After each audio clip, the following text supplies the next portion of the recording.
different ways of coloring these lines of music.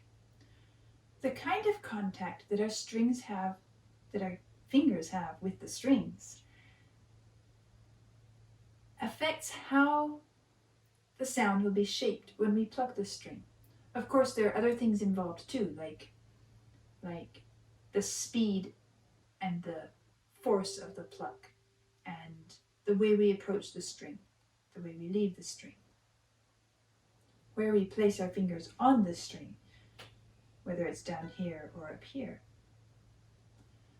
But if we're thinking about how our fingers contact the string, the type of contact our finger has with the string is also important.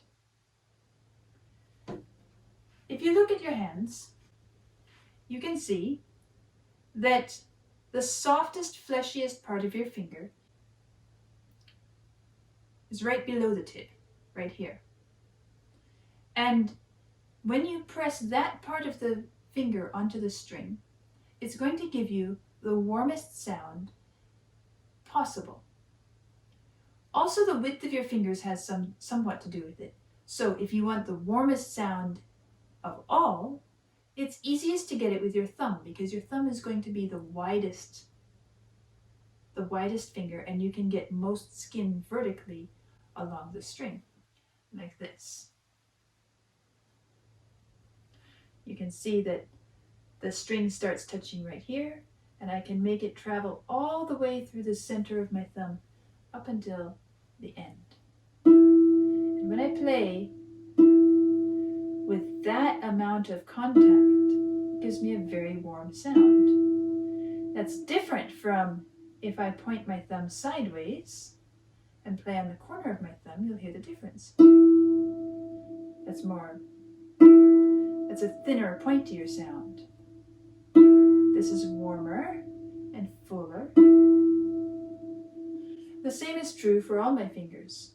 So if I take this finger, it's hard to see from the angle, but I'm going to run the string diagonally across to get as much contact with the string as I can.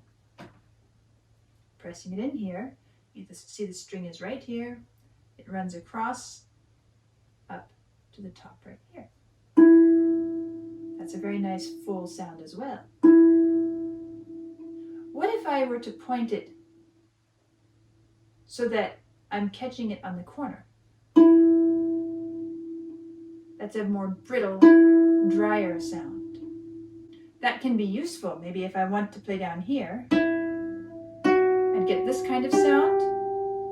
Very helpful. But if I want a warm sound, then I want to have that full length of string running across that finger.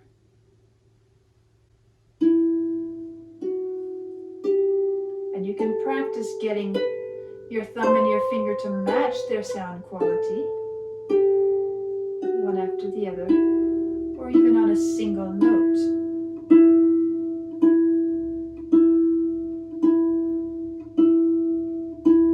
Adjusting the angle of your hands so that you can get the sound you need and the contact you need from each finger. Now, if I want this music to sound very warm, that's what I will be doing with my fingers all through it. I can finger it with multiple fingers, or I can even get the same sound effect from simply using one finger consistently.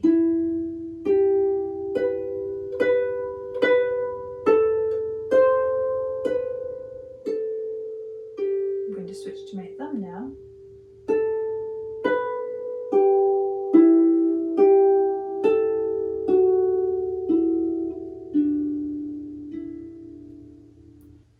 If I want to get a more pointed, sharper sound, then I will move my fingers down the strings, down by the soundboard, and I will use a more pointed into the end approach. So rather than running along here, you can see where I have just made the line on my finger. If I press it, and you can see this mark here. On my thumb,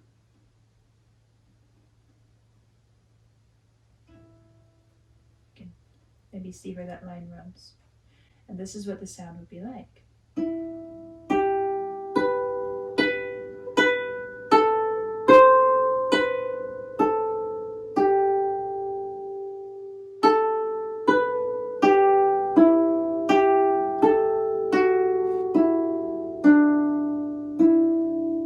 There are a lot of interesting things you could do with that sound. And so that gives you two very different types of sound to use in this piece. Of course, you can do other things too. Any gradation of that along the strings or across your fingers will change how it sounds. Perhaps you might even like to adjust it throughout so that you can warm it up in the middle and then become a little lighter at the beginning and end. But it's yours to explore and yours to develop in your own way at your own instrument.